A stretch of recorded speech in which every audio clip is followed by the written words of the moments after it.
বন্ধুরা আমরা আবার চলে এসেছি আদ্যাপীঠে, যেখানে ভোগ খাওয়ানো হয়। আমি তোমাদের দেখাচ্ছি, দেখো কত লোকের সমাগম, দেখো মানে এই হল ঘরের মধ্যে মোটামুটি 200-300 লোক একসাথে খাচ্ছে। তোমরা দেখতেই পাচ্ছ যে কত লোকের সমাগম।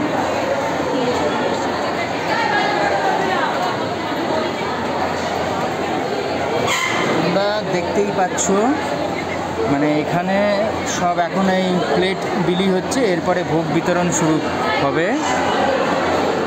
কত লোক মানে 200 থেকে 300 জনের মতো লোক একসাথে বসে আমরা খাচ্ছি এখন। খুব সুন্দর। আগে যেরকম আমরা বসে খেতাম, এখন দেখো কি সুন্দর এটা স্টিলের চেয়ার টেবিল করে দিয়েছে। খুব সুন্দর লাগছে দেখতে। সবাই মিলে বসে আমরা ভোগ খাচ্ছি, খাওয়া শুরু করব। দেখো আমার বউ বসে আছে, আমার মেয়ে বসে আছে, সবাই আমরা বসে একসাথে আমরা খাবো এখন।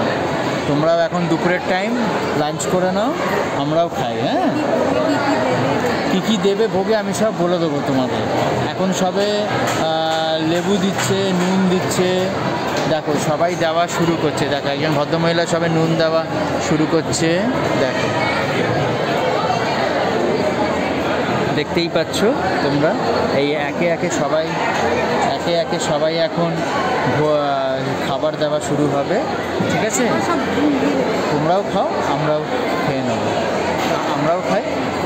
ঠিক আছে, আবার আমরা যখন এখান থেকে বেরিয়ে বেলুড় মঠে লঞ্চে উঠবো তখন আবার তোমাদেরকে জানাবো। বেলুড় মঠে এসে এত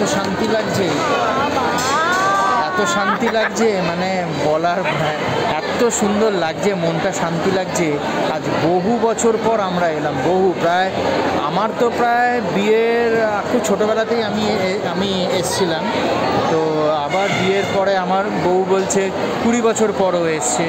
আমিও প্রায় 30-35 বছর পরে এলাম এই জায়গায়। খুব ভালো লাগছে, মনটা খুব শান্তি লাগছে। তোমরাও চলে এসো একদিন ছুটির দিন দেখে, সবাই পরিবারের সব ফ্যামিলি নিয়ে তোমরা চলে এসো, খুব ভালো লাগবে, দেখবে মজা লাগবে। আগে তোমরা প্রথমে মেট্রো করে এসে দক্ষিণেশ্বর নেমে ওখান থেকে আদ্যাপীঠে চলে আসবে। দুপুরবেলা ভোগ টোগ খেয়ে একটু বিশ্রাম নিয়ে 3টের সময় বেরিয়ে যাবে লঞ্চ ঘাটে দক্ষিণেশ্বরের। ওখান থেকে লঞ্চে করে বেলুড় মঠ, কারণ 3:30 থেকে বেলুড় মঠ খুলে যায়। এবার বেলুড় মঠে তোমরা ঘুরে টুরে ওখান থেকে 5টা 5:30 নাগাদ আবার লঞ্চে উঠলে এখানে 6টার মধ্যে দক্ষিণেশ্বরে চলে আসলে। এসে তোমরা দক্ষিণেশ্বরে মাকে পুজো দিয়ে একবারে খাওয়া দাওয়া করে ফিরে গেলে। ঠিক আছে, আবার তোমাদের সাথে দেখা হবে লঞ্চে।